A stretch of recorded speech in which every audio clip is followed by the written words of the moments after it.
Next ఇలా ఈ పదాలన్నీ ఈ పుస్తకంలో రాస్తుంటే దేంట్లో గాథా సప్తసతి. ఆ గాథా సప్తసతి పుస్తకం రాసిన వాడు ఆలుడు. ఏ పేరు? అందులో ఉన్న తెలుగు పదాలు. ఇట్లా చాలా పదాలు అందులో కొంచెం పాన్ రాసుకున్నాం అని వాటిని ట్రాన్స్లేషన్ ఏం చేయకని సేమ్ రాసుకోండి. అర్థం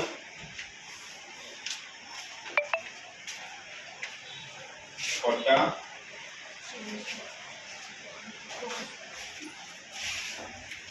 పొట్ట, పంది, పదార్థాయన నెక్స్ట్ వన్ పిల్ల,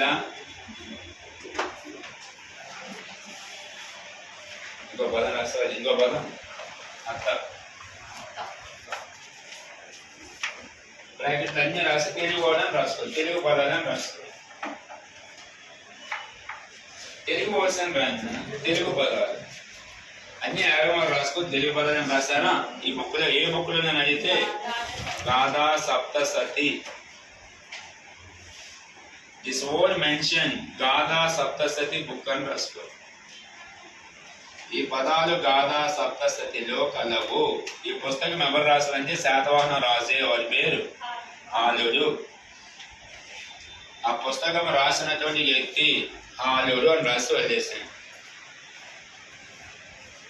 శాతవాహన లెసన్ చెప్పాను. ఒక 15 పేజీలు నోట్స్ ఉన్నారు. ముందు నాకు ఒకటే లెసన్ ఏది 15 పేజెస్ ఇంట్లో రాజుతో సహా గుర్తుపెట్టుకొని చూసుకోండి. తగ్గకుండా అయితే 2 పేజీలు పెరిగినా పర్వాలేదు. దాదా సప్తతి ఎవరు రాశారు నన్ను? తెలుగులో మొట్టమొదటి పదమే ఎగ్జామ్కి ఇంపార్టెంట్. సింగిల్ మిగతా వచ్చి మీరు వదిలేసినా పర్వాలేదు. ఏ పదం? నాగపు. Next one Andhra Telangana separate అయిపోయింది. తెలంగాణలో మొట్టమొదటి పదం ఆన. నోటని రాసుకోండి. The first Telugu word in Telangana.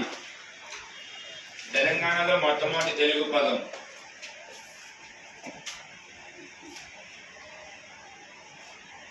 The first Telugu word in Telangana ఆన. జయం మందిరంలో వెంకటేష్ వాడే పదం. ఓకే, అది గుర్తుందా? ఆనంది ఏంటి? ప్రామిస్. ఆనంది ఏంటి? జస్ట్ గుర్తుపెట్టుకోండి. Clear? Okay, next question try చేస్తున్నా. నాగమణి పదం చదవండి. కొన్ని కట్ చేయని తర్వాత కావాలని చెప్పచ్చు. నాగమణి పదం ఏ శాస్త్రం?